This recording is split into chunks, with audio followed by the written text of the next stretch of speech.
Gênesis capítulo 35.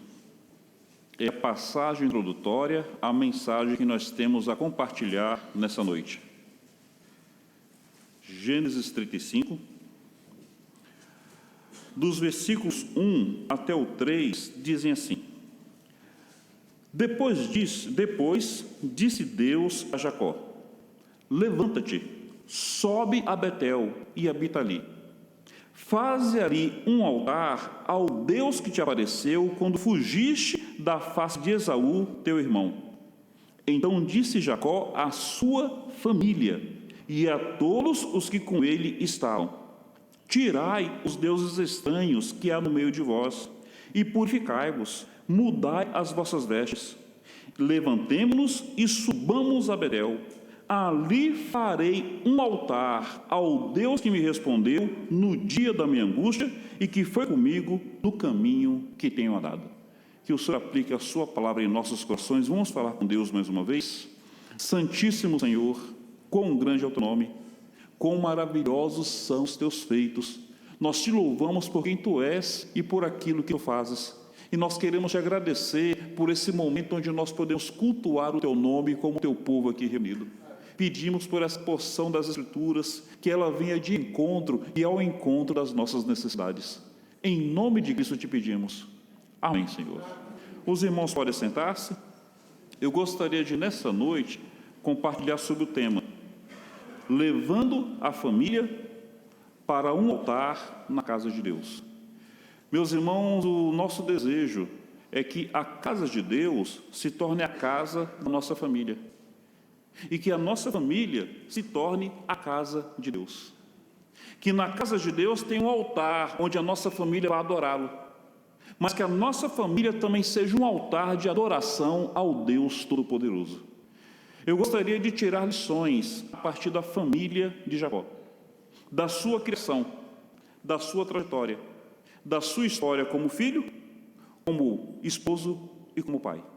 Que o Senhor se agrade em tirar lições aqui que sejam do coração dele para o coração de todos os presentes. Como é que nós podemos levar a nossa família a ter um altar na casa de Deus? E eu quero começar dizendo que isso parte desde a criação. Nós vamos perceber que a criação de Jacó já foi uma criação que o marcou por toda a sua vida. Por favor, abra comigo no capítulo 26. No capítulo 26, o que nós percebemos? Desculpem, é o capítulo 25. Nós sabemos que o nascimento de Jacó já foi assim um nascimento bem peculiar. Era gêmeos, ele e seu irmão. E ele nasceu apegado ao calcanhar de seu irmão. Daí o seu nome ser Jacó, quer dizer suplantador. E Jacó, junto com seu irmão, eles crescem. Versículo 37 diz assim: cresceram os meninos. Esaú, capítulo 25, verso 27. Esaú, homem perito na caça, mas Jacó era homem simples, habitando em tendas. Tem tradução que diz que Jacó era um homem pacato. Meus irmãos, os dois gêmeos, os dois com a mesma carga genética, e os dois criados na mesma casa. E os dois são totalmente diferentes. E nós sabemos que os dedos das mãos eles são irmãos, mas eles não são iguais. Só que as diferenças muitas vezes têm explicações. E por que os dois eram tão diferentes? Por que Esaú era o homem do campo? Era um homem corajoso, um homem destemido, um homem que enfrentava feras, enquanto que Jacó era um homem de tendas, era um homem simples, era um homem pacato. Observa, por favor, o versículo 28. Amava Isaque a Esaú, porque a caça era de seu gosto, mas Rebeca amava Jacó. Meus irmãos, nós precisamos entender isso. A maneira como nós criamos os nossos filhos marcará toda a história, toda a trajetória, formará o seu temperamento e formará o seu caráter. Esaú, ele cresceu com um afeto, com o encorajamento de seu pai. Esaú, ele era o filhão do papai. Enquanto que Jacó, ele cresceu com cuidado, Ele cresceu com todo o protecionismo da sua mãe. Enquanto que Esaú é o filhão do papai, Jacó, ele é o filhinho da mamãe. Meus irmãos, nós precisamos entender isso. A maneira como nós criamos os nossos filhos marcará toda a sua trajetória, marcará a sua vida, formará o seu caráter, formará o seu temperamento e terá grande influência nas suas atitudes. Nós perceberemos que toda a vida de Jacó foi marcada por isso, por ele ser um homem pacato, um homem de personalidade fraca, um homem tímido em tomar posturas. Por exemplo, nós saberemos que ele em casa foi mandado pela mãe, tanto é que a mãe o induziu a enganar o seu pai. Nós sabemos que quando ele vai para se casar, ele começa então a ser dominado pelo seu sogro Labão.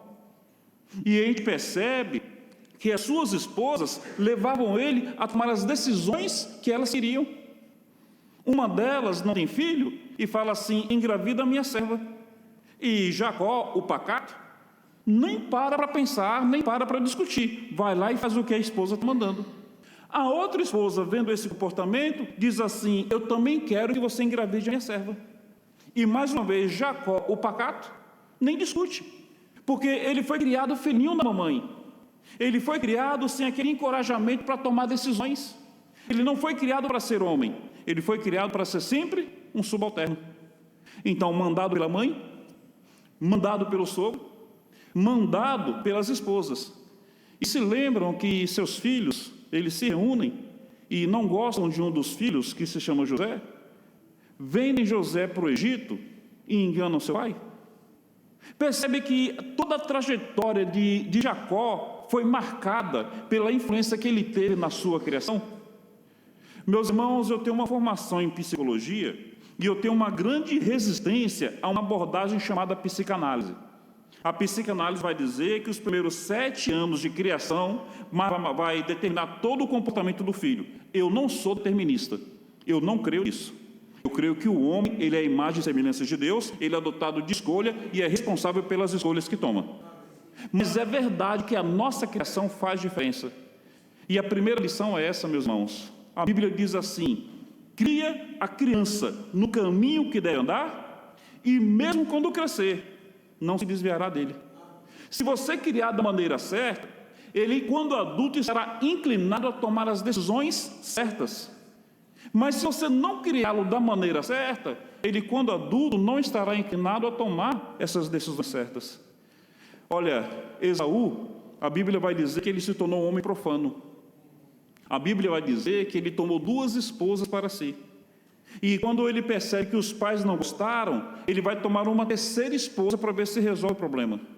Percebe que Esaú, o filhão do papai, ele foi criado para ser, como é que é a expressão hoje? Pegador? Namorador? Mulherengo? Jacó, por outro lado, ele, como o filhinho da mamãe, ele nunca foi uma pessoa de tomar iniciativa. Ele era pacato, ele era simples, ele era medroso. Lá na Bahia, nós diríamos que ele era banana. Mas esse tipo de expressão ninguém usa aqui, né? Aqui com certeza não tem marido banana. É só lá em nossa cidade. O ponto que a gente precisa pensar, meus irmãos, como é que estamos criando os nossos filhos? Nós, como pais, precisamos entender que os filhos são flechas. E flechas precisam ser lançadas. Mas ninguém lança flecha a ermo. Nós precisamos ter um alvo definido para essas flechas. E qual é o alvo que você está estabelecendo para os seus filhos? A minha esposa, ela tem um trabalho técnico na Universidade Estadual da nossa cidade, a UESB. E na nossa cidade, os pais, eles ficam super felizes quando os filhos passam no vestibular e começam a cursar a UESB. A minha esposa, trabalhando ali, ela compartilhou com os pais que, vendo o comportamento dos filhos naquele ambiente ideologizante, naquele ambiente mundano, ela disse que ela não teria alegria nenhuma de ver os seus filhos, que são os meus filhos, cursando aquela faculdade. Ela disse bem claro: olha, diante da influência que eles têm ali, isso para mim não é foco de alegria, isso para mim é foco de preocupação. Veja, eu não estou dizendo que a gente vai colocar os nossos filhos numa redoma, Mas, meus irmãos, houve uma época que nós criávamos os filhos da seguinte maneira: menino, você vai para a escola e presta atenção em tudo que o professor falar, porque o professor está certo. Precisamos rever a maneira que nós criamos nossos filhos. Os meus eu criei assim: você vai para a escola e toma cuidado com o que o professor estiver dizendo, porque os professores hoje estão falando muita bobeira. Se tiver pessoas da área da educação aqui, usem de misericórdia. Eu não estou dizendo que vocês são maus professores. Eu estou dizendo que a grade curricular do nosso país tem sido uma grade curricular que afasta os nossos filhos de Deus. E tome cuidado com a maneira que criam os filhos. Você quer levar os seus filhos, a sua família, à casa de Deus, para ali ter um altar? Pense bem como é que está sendo a criação dos seus filhos. Projete os seus filhos para o alvo certo, e esse alvo é Jesus Cristo. Considerando esses filhos crescidos, nós pensaremos agora na escolha que os filhos tomam quando solteiros. E aqui, com certeza, tem os seus solteiros, pare para pensar na lição que aqui é estabelecida. Observe, por favor, o que o texto vai nos dizer acerca de Esaú. No capítulo 26, fala que Esaú se casa. E diz assim no verso 34: ora, sendo Esaú da idade de 40 anos, capítulo 26, 34, tomou por mulher a Judite, filha de Beeri, a Eteu, e a Basemate, filha de Elon, Eteu. Estas foram para Isaque e Rebeca uma amargura de espírito. Eu quero falar sobre família. E quando nós pensamos em família, tem a relação marido e mulher, tem a relação pai e filho, mas tem a relação nora e sogra. E aqui, com certeza, nora e sogra se dão muitíssimo bem. Mas na cidade que eu venho, às vezes o relacionamento de nora com sogra é um pouco estremecido. E o que eu gostaria de dizer para as noras, e espero que os corações sejam abertos para ouvir isso com carinho: não sejam amargura de alma para a sogra de vocês. Não entre na família para criar problema. Olha, você com certeza é especial. E o seu marido mostrou que você é especial porque ele escolheu você entre todas as outras jovens que ele conhecia. Você é especial. Então você não precisa querer concorrer com a sua sogra. No futebol tem uma expressão que diz assim: quem está entrando não bate pênalti. Você está entrando na família do seu esposo agora. Não queira fazer queda de braço com a sua sogra. Existe uma frase, um pensamento que diz assim: a mãe, ela estraga o filho, para que depois de casado, a esposa conserte. Olha, pode parecer engraçado, mas se você entrar no casamento com essa atitude, você vai entrar dizendo que tudo que a sua sogra fez até hoje não teve valor, desmerecendo o que ela fez. O que você acha de pensar da seguinte maneira: esse homem com quem você se casou, esse homem que você escolheu por marido, esse homem pelo qual você se apaixonou, ele é quem é pela maneira que a sua sogra criou ele. Então, ao invés de achar que vai consertar o que a sua sogra fez, por que você não pensa que está aperfeiçoando o bom trabalho que a sua sogra fez até hoje? Não seja amargura de espírito para a sua sogra. Mas, sogras, vocês me permitem também dar um conselho? Você, como mãe, você foi a atriz principal até o momento que seu filho se casou. Mas a partir do momento que ele se casou, a senhora precisa entender que a senhora não é mais a atriz principal, agora a senhora é coadjuvante. A senhora precisa admitir isso. O que acontece? A mãe, ela criou o filho, e depois que o filho se casa, ela quer ensinar a nora como tratar o filho. Olha, minha irmã, um princípio que a senhora precisa ter, e eu queria apenas fazer uma paráfrase, que é a colocação: não choque nem escandalize ninguém. Lembra que João Batista, acerca de Jesus Cristo, ele disse assim: importa que ele cresça e que eu diminua? Sogra, acerca da sua nora, tem essa atitude: importa que ela cresça e que a senhora diminua. Olha, leve o seu filho a tratar a sua nora da maneira que a senhora gostaria que teu marido tivesse te tratado. Não haverá amargura de espírito nem da nora para com a sogra, nem da sogra para com a nora. Um conselho, espero que os corações sejam abertos para conselhos assim. Indo além, considerando escolhas. Jacó, ele vai me ensinar o quanto que a lei da semeadura deve ser levada a sério. O que a Bíblia fala? Não vos enganeis, de Deus não se zomba, porque aquilo que o homem semear, isso também ele se fará. Jacó, ele vai tomar decisão influenciado pela sua mãe para enganar o seu pai. Os irmãos conhecem a narrativa, me permito apenas resumi-la. Jacó queria herdar a bênção que só o primogênito poderia ter. E Isaac, como ele tinha uma afeição especial por Esaú, e Esaú já era o mais velho, ele queria abençoar Esaú. O que ele faz? Ele está idoso, ele está cego, e ele se sente à beira da morte. Aí ele manda Esaú preparar um guisado para ele comer e depois abençoar Esaú. A esposa de Isaac, que tinha uma afeição especial por Jacó, ouviu isso e leva Jacó a enganar o pai. Então, enganar o pai já é errado. Enganar um cego é errado. Enganar um idoso é errado. Enganar uma pessoa à beira da morte é errado. Jacó fez isso tudo de uma vez. Ele enganou o pai cego, idoso e à beira da morte. O que vai acontecer com Jacó?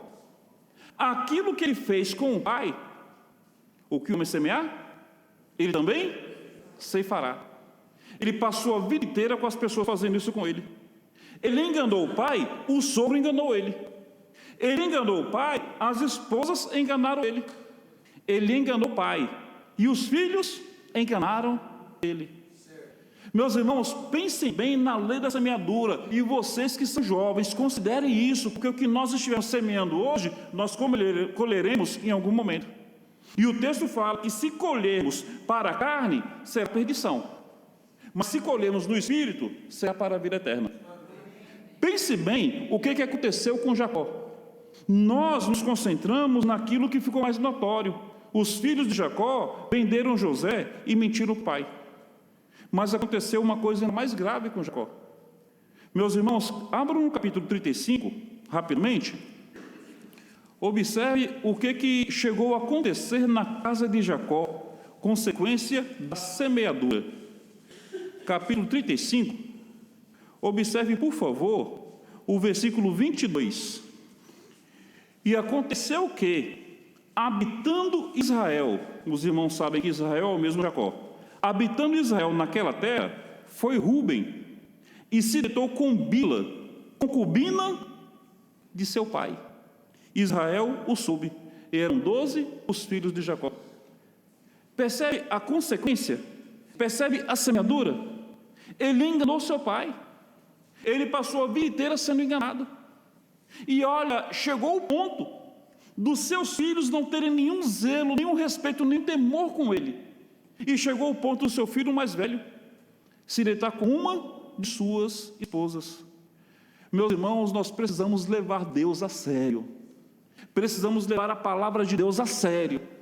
Precisamos levar as nossas escolhas a sério, porque as nossas escolhas terão consequência. Se nós escolhermos semear na carne, da carne será perdição. Mas se nós escolhermos semear no Espírito, do Espírito será a vida eterna. Jovem, pense bem o que você está semeando. Casais, pensem bem o que estão semeando. E o que acontece? Jacó, ele agora ameaçado de morte pelo seu irmão, ele é levado a procurar uma esposa. E qual foi o princípio que ele teve para procurar uma esposa? Observe, por favor, o capítulo 28. Capítulo 28 é dito assim, versículo 1: Isaac chamou a Jacó, abençoou e ordenou-lhe, dizendo: não tomes mulher entre as filhas de Canaã. Esaú, ele quis se casar e ele não teve, assim, critérios para escolher suas esposas. Já Jacó está sendo orientado. Jacó, seu pai quer te abençoar. Mas para você ser abençoado, pense bem com quem você vai se casar. E jovens, solteiros, me permitam dar esse conselho a vocês.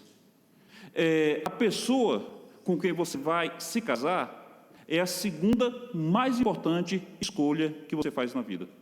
A primeira, é claro, é Jesus Cristo, porque é uma escolha para essa vida e uma escolha para a eternidade. Mas depois de Jesus Cristo, é a pessoa com quem você vai se casar, porque é uma escolha para toda essa vida. É uma escolha que marcará você, marcará a pessoa, marcará os seus pais e os pais da pessoa. E é uma escolha que marcará os filhos que virão a partir dessa união com essa pessoa. E Jacó, ele vai me ensinar algo muito precioso. Jacó, ele vai chegar na terra de Padã-Arã, na terra de Labão, e ele vai conhecer uma jovem muito linda. E o texto fala que quando Jacó olha aquela jovem, ele se apaixona. Na literatura mundial, é a primeira vez que surge o conceito de amor à primeira vista. Na literatura mundial. E Jacó, ele vai conhecer aquela moça, ele vai se apaixonar por aquela moça, e ele quer se casar com a moça. Mas o que acontece? Jacó, ele saiu da casa do pai, ele não tinha onde cair vivo, porque morto a gente cai em qualquer lugar, né? Aí Jacó, ele quer se casar com a moça, mas ele não tinha um dote para se casar com a moça.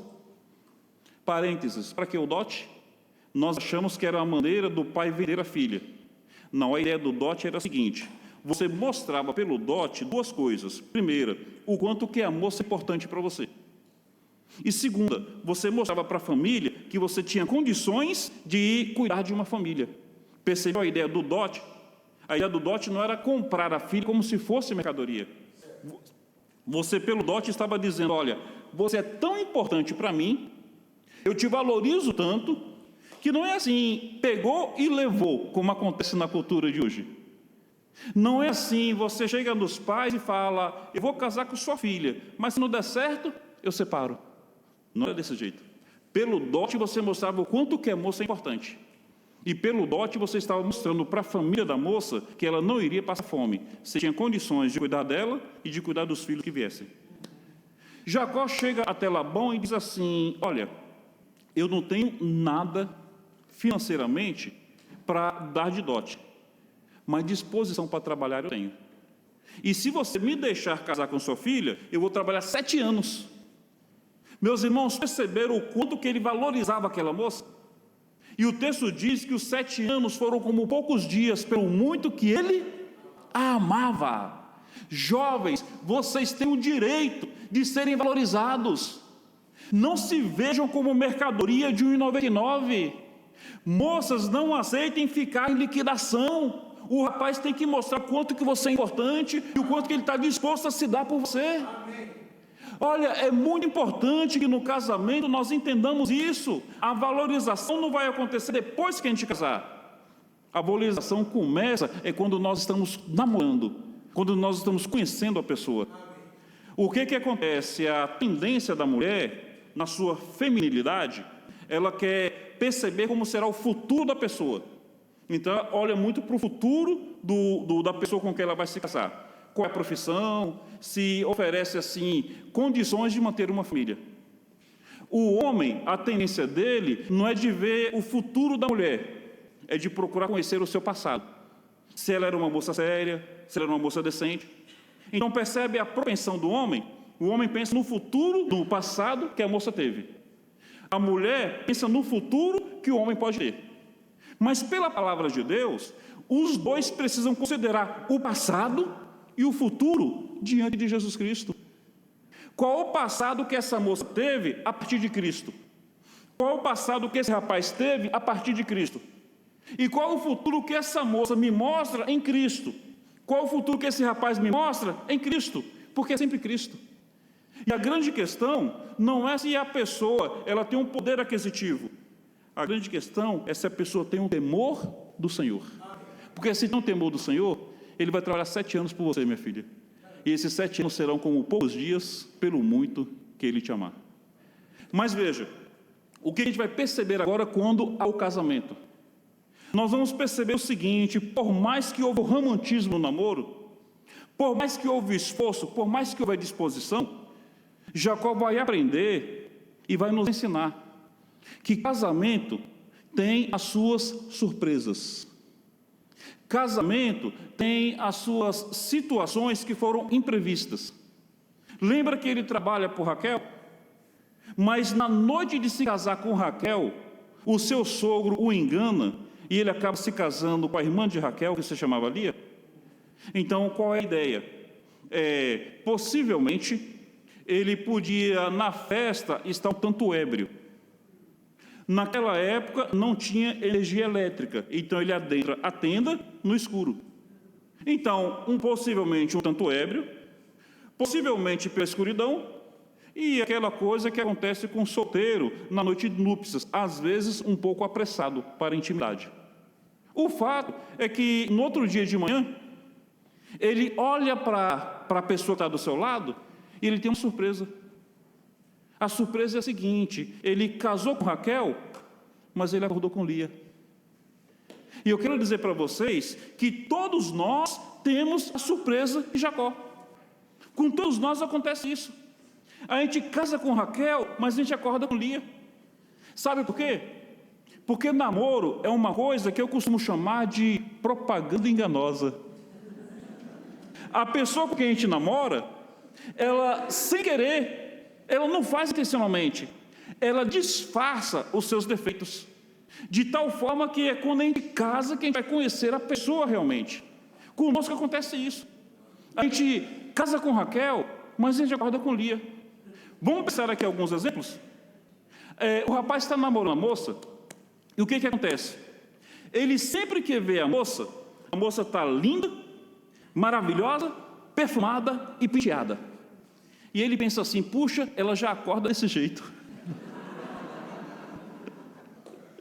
E ele entra no casamento achando desse jeito mesmo. E aí, depois que ele entra no casamento, ele começa a perceber que ela não acorda de escovinha, ela não acorda maquiada. E o que ele fala? Casei com Raquel? Acordei com Lia. O rapaz está namorando, o que acontece com ele? Ele chega na casa da namorada, e a namorada sempre recebe ele da maneira mais delicada, mais cortês, mais carinhosa. Ele chega na casa da namorada e tem um mousse. Ele chega na casa da namorada e tem um pudim. Ele chega na casa da namorada e de repente tem o brownie que Dona Raquel faz com tanto carinho. E aí o que ele imagina? Ele chega na casa da namorada recebido assim, ele senta no sofá, a namorada faz uma coisa que deixa o pai dela por aqui, toma o controle do pai e dá na mão do rapaz. E o rapaz está pensando assim: eu vou casar e essa mulher vai me tratar igual um marajá. Aí ele casa, ele senta no sofá, ele liga a TV e vai assistir o seu futebol. Aí ele vira para a esposa e fala: meu amor, pega um cafezinho para mim. E ela fala: tu casou com a mulher, não foi como empregada. Casei com Raquel, acordei com Lia. Meus irmãos, com a mulher acontece a mesma coisa. Ela está namorando o rapaz, e eu não sei como é que o rapaz consegue essa proeza. Ele ganha um salário mínimo e leva ela para comer fora todo final de semana. Todo final de semana é pizza, é isso, é aquilo, aquilo outro. A moça está namorando, ela fala assim: eu vou casar com esse homem e não vou cozinhar final de semana nenhum. E se no namoro ele levava ela numa pizzaria todo final de semana, no casamento não leva nem na pracinha para o meu saquinho de pipoca. E o que acontece com ela? Ela pensa o seguinte: eu casei com Raquel, mas eu acordei com Lia. Meus irmãos, nós precisamos entender o seguinte: namoro é propaganda enganosa. A gente procura conhecer a pessoa no namoro, é verdade, mas nós mesmos somos propensos a fazer o seguinte: no namoro a gente minimiza os defeitos e a gente maximiza as qualidades. Aí quando casa, a gente quer fazer o contrário. A gente quer minimizar as qualidades e quer maximizar os defeitos.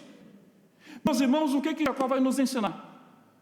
Jacó, quando ele acorda e ele vê que ele casou com uma mulher, mas acordou com outra, vamos concordar que ele tinha assim as suas razões para chutar o balde, para jogar a toalha, para desistir do casamento? Só que ele amava Raquel.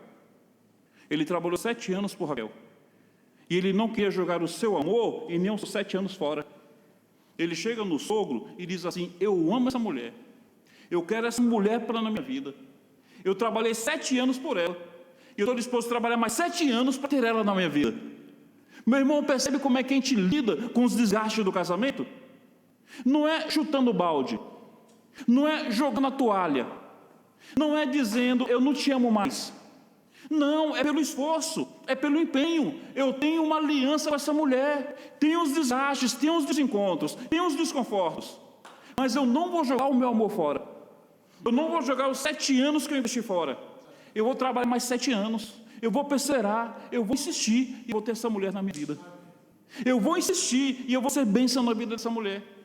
Eu vou insistir e essa mulher vai ser bênção na minha vida. Eu vou insistir e nós faremos um altar na casa de Deus em nome de Jesus. Meus irmãos, Jacó tem muito a nos ensinar.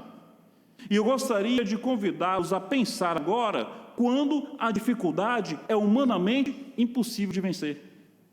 No capítulo 30, observe por favor, capítulo 30, versículo 1, diz assim: Vendo Raquel que não dava filhos a Jacó, teve Raquel inveja de sua irmã, e disse a Jacó: dá-me filhos, senão morrerei. Meus irmãos, casamento às vezes a pessoa pede o impossível. Casamento às vezes a pessoa pede de nós o que nós não podemos fazer. Vamos pensar num exemplo simples aqui? Homem, a mulher pede para ele no mercado para comprar 3 coisas. Ele esquece 2. E quando ele volta apenas com essa coisa que ele trouxe, a mulher fala: e como é que eu vou preparar agora? De repente era para fazer uma macarronada. Era para ele ter trazido o macarrão, o molho do macarrão e um terceiro ingrediente para o macarrão: o queijo ralado. Ele só trouxe o macarrão. E a mulher fala: como é que eu faço o macarrão? O que como diz? Se vira aí. Tem como? Não tem. Mas se for o contrário, é a mulher que vai no mercado. O homem era para comprar 3 coisas, ele só compra 1. A mulher era para comprar 3. E quantas que ela compra? 10. E aí depois chega e um homem fala assim: como é que eu vou pagar essa compra? E o que a mulher fala? Se vira aí. No casamento, às vezes, um pede do outro algo que é impossível de ser feito. E, meus irmãos, quando uma pessoa pede de nós o que é impossível ser feito no casamento, qual é a resposta que a gente precisa dar? Observa, por favor, versículo 2. Então se acendeu a ira de Jacó contra Raquel e disse: estou eu no lugar de Deus que te impediu de ter fruto? A ideia da ira não é a nossa lição, mas é a ideia de levar a pessoa a buscar de Deus aquilo que é impossível de nós fazermos. O que Jacó talvez estivesse dizendo para Raquel, já um pouco desgastado: olha, Raquel, o que eu pude fazer até hoje, eu fiz. Raquel, você não tem filhos, não é porque eu não tenho me esforçado para que você engravide. Raquel, se você puxar pela memória, você até pediu para eu engravidar a sua serva, e eu engravidei. Então, Raquel, olha, se você não está conseguindo ter filho, a culpa não é sua, a culpa não é minha. Para quem que a gente tem que recorrer? Meu irmão, quem é que o crente procura para resolver o impossível? É onde é que nós colocamos o nosso problema e onde é que nós procuramos solução? É na cruz, é no altar, é no Senhor, é na oração. Aí Jacó está dizendo: olha, você tem que falar com Deus. E, meus irmãos, nós precisamos trazer Deus para dentro do nosso casamento. Nós precisamos trazer Deus para dentro da nossa família. Deus ouve, Deus responde e Deus se agrada. Eu creio que todo mundo aqui já teve as suas experiências com Deus. Me permita compartilhar uma. Meu filho, ele estudava no colégio militar. A gente teve a oportunidade de matriculá-lo ali e foi uma ótima escola para o meu filho. Só que o colégio militar é assim: você não tem direito. O seu direito é ficar calado. Eu gostava, eu não achava ruim não. Eu gostava da disciplina do colégio militar. E eu ia levar meu filho, e a minha chateação de levar meu filho, sempre que o comandante me via, ele queria me levar para a diretoria para me dar bronca. E meu filho computado, mas ele gostava de me levar para a diretoria para ver como é que estava a ficha de meu filho, se faltou, se não faltou, se tinha atividade, se não tinha. Foi assim, 1º ano, 2º ano, 3º ano. Teve uma vez que meu filho teve uma dificuldade numa matéria, matemática. Mas só meu filho, né? Ninguém aqui tem essa dificuldade não, né? Aí, nessa dificuldade, eu vi o menino se esforçando. A gente colocou ele na banca, a gente viu ele se esforçando na banca, e acabou dele ir para a recuperação. E ele se esforçou. Aí, quando chegou a prova final, o resultado foi que ele havia sido reprovado. Fiquei triste, fiquei chateado. Aí eu comecei a orar. Coloquei o rosto no chão e, Deus, eu vi que o menino se esforçou, eu vi que ele foi atrás.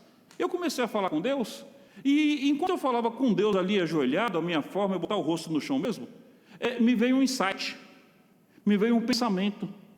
Liga para a diretora. Eu liguei para a diretora e falei, olha, meu filho recebeu resultado aí, que ele tinha sido reprovado. Aí a professora falou, pai, tem filho que passa e tem filho que reprova, o seu foi reprovado. Eu falei, olha, será que não tem um mal entendido? E na mesma hora me veio um outro insight. O meu filho se chama Rafael Vitor. E eu falei, diretora, na mesma turma tem um outro menino que se chama Rafael Brito. E várias vezes vocês já confundiram o Rafael Vitor com o Rafael Brito.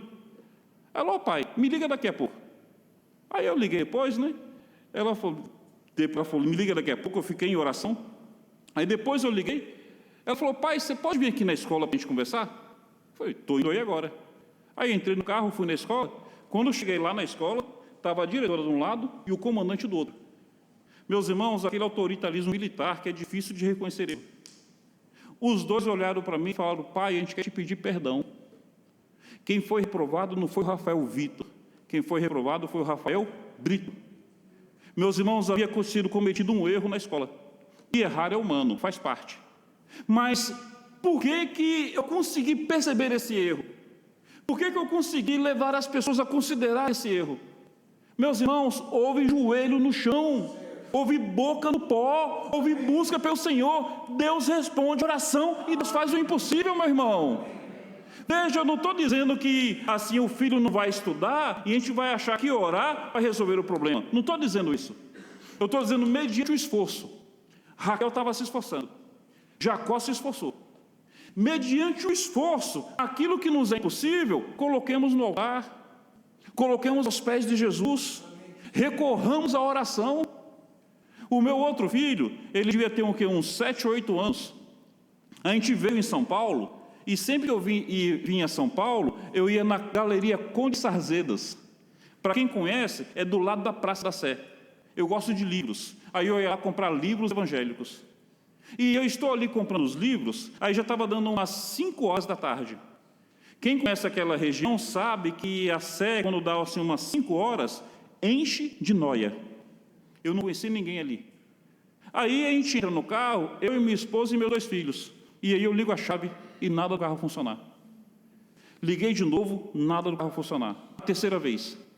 Aí eu desci, peguei um frasco, fui num posto de gasolina, enchi de gasolina, voltei, coloquei no tanque, dei na chave, nada de funcionar. Mais umas 2 ou 3 vezes. E aí eu preocupado. Não conhecia ninguém ali na capital. Não sabia como me locomover. A região cheia de nóia. Aí meu filhinho, 7, 8 anos. Ô pai, vamos orar? Meus irmãos, eu sou pastor, eu sou crente em Jesus Cristo, eu creio na oração. Mas eu também sou humano e muitas vezes eu falho. A minha vontade na hora era dizer para o filho assim, ô pai, nessa hora que a gente está precisando mesmo é de um mecânico. Na hora a minha vontade foi essa. Mas como é que eu vou dizer isso para um menino de 7 anos? Como é que eu vou desanimar a fé do menino? Eu falei, sim pai, vamos orar. Eu pedi para ele orar. O menino orou. Ele terminou de orar, eu bati na chave, o carro pegou. Isso é humano? Isso é coincidência? Meus irmãos, Jacó vai mandar Raquel orar. Olha um pouquinho mais embaixo, o que vai acontecer? Capítulo 30 ainda. Versículo... desculpem, um pouquinho abaixo. Versículo 6, então disse Raquel, julgou-me Deus, também ouviu a minha voz e me deu um filho, por isso chamou Dan, não é esse o filho dela ainda. Um pouquinho mais embaixo. Meus irmãos, desculpe, o óculos às vezes não me ajuda tanto. Aqui o versículo 22. Lembrou-se Deus de Raquel, e Deus a ouviu e abriu a sua madre. Meus irmãos, percebem o resultado? Lembrou-se Deus de Raquel. Deus ouviu a Raquel e abriu a sua madre. Deus curou a esterilidade de Raquel. O que eu gostaria de colocar aqui para a família, para o casamento? Tem situações que humanamente são impossíveis de vencer, mas nós não precisamos ser derrotados diante delas. Nós precisamos aprender a recorrer ao Senhor, porque, meu irmão, a sua casa pode ser uma casa de milagres em nome de Jesus Cristo. Você pode desfrutar o agir poderoso do Senhor dentro da sua casa. Você pode levar a sua esposa a ter essas experiências. Você pode levar os seus filhos a crescerem com essas experiências. Clamemos. O próprio Deus nos desafia. Clama a mim e responder-te-ei. Anunciar-te-ei coisas grandes e incríveis que nem imaginas. Mas, meus irmãos, a última lição, para então nós encerrarmos. Como é que nós podemos levar a nossa família à casa de Deus e ali fazer um altar? E eis aqui a última lição, capítulo 32. Capítulo 32, Jacó, ele vai passar pelo momento mais angustiante da sua vida. Jacó está voltando para sua casa. E lembra que o irmão dele está inimigo dele? Quando ele manda avisar que está indo para sua casa, o irmão manda dizer que está vindo até ele com 400 homens armados. A última vez que ele esteve com o irmão o ameaçou de morte. O texto fala que Jacó fica com muito medo. Fica com tanto medo que lhes pede todos os seus bens. No que lhes pede todos os seus bens, fica apenas ele e ele começa a orar. E o anjo do Senhor aparece para ele. E a Bíblia fala que ele vai lutar com o anjo do Senhor. No que ele está lutando com o anjo do Senhor, ele se abraça ao anjo do Senhor, e o anjo do Senhor diz: me solta, porque já está ameaçando. Versículo 26. E disse-me: deixa-me ir, porque já a alva subiu. Porém ele disse: não te deixarei, se não me abençoares.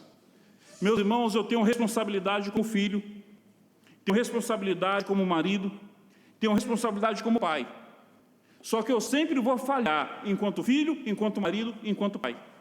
Eu preciso me voltar ao Senhor e clamar imensamente pela sua graça e pela sua misericórdia. Deus, eu não te solto se não abençoares a minha casa. Senhor, eu preciso do Senhor dentro do meu lar. Eu preciso do Senhor no meu casamento.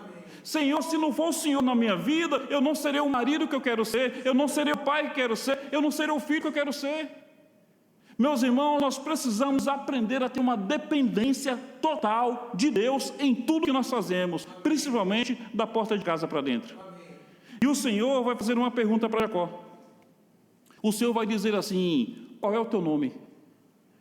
E me permita usar uns poucos minutos para pegar essa última lição, porque ela é muito preciosa. Se lembra qual foi a última vez que alguém perguntou o nome de Jacó para ele? O pai dele estava cego. Isso mais de 20 anos atrás. O pai dele estava cego, estava acamado, e Jacó queria ser abençoado. Aí o pai pergunta assim: qual é teu nome, meu filho, para eu te abençoar? E naquele momento ele diz assim: o meu nome é Esaú. Mas uma vez está tendo a mesma situação. Jacó quer ser abençoado. Da primeira vez pelo pai. Só que a bênção do pai, ainda que tivesse sido dada, não foi fiel, não foi verdadeira, não foi válida. Agora ele quer ser abençoado verdadeiramente, não pelo pai, mas pelo Deus Todo-Poderoso. E Deus vai fazer a mesma pergunta que o pai fez. Sabe o que isso quer dizer? Que Deus está dando a oportunidade a Jacó de abrir o seu coração. Qual é o teu nome? E ali Jacó precisa abrir o coração e dizer: o meu nome é Jacó. Jacó quer dizer o quê? Suplantador, enganador, desonesto. Eu sou Jacó. Eu sou o filho que enganou o pai quando o pai estava cego, quando o pai estava idoso, quando o pai estava à beira da morte. Eu sou Jacó. Eu sou essa pessoa má que sempre foi materialista. Eu sou essa pessoa que sempre quis passar a perna nos outros, sempre quis estar em primeiro lugar.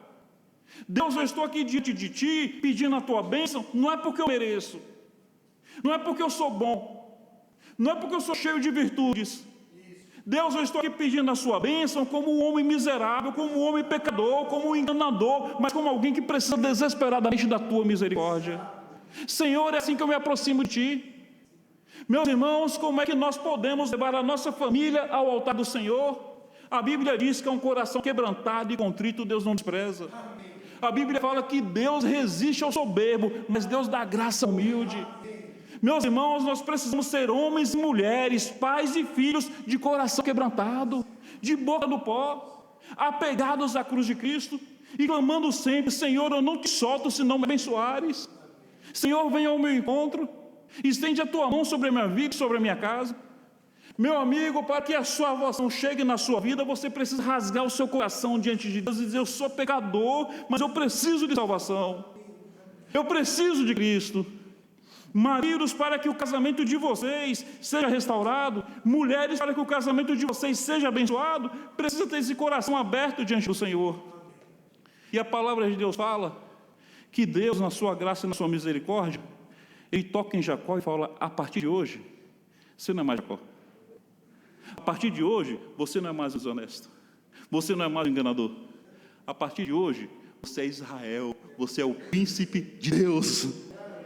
Meus irmãos, a partir disso, o meu lar se torna a extensão do céu na terra. A palavra do Senhor diz que Deus faz nova todas as coisas, e Deus faz incrivelmente melhor, maior, mais belo. Meu irmão, essa é a realidade da palavra de Deus para o homem, para o seu povo.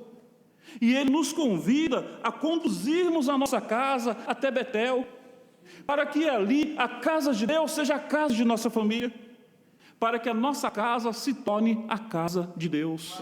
Em nome de Cristo, que cada um de nós conduza a sua vida e a sua família até Betel, a casa de Deus. Louvado seja o nome do Senhor.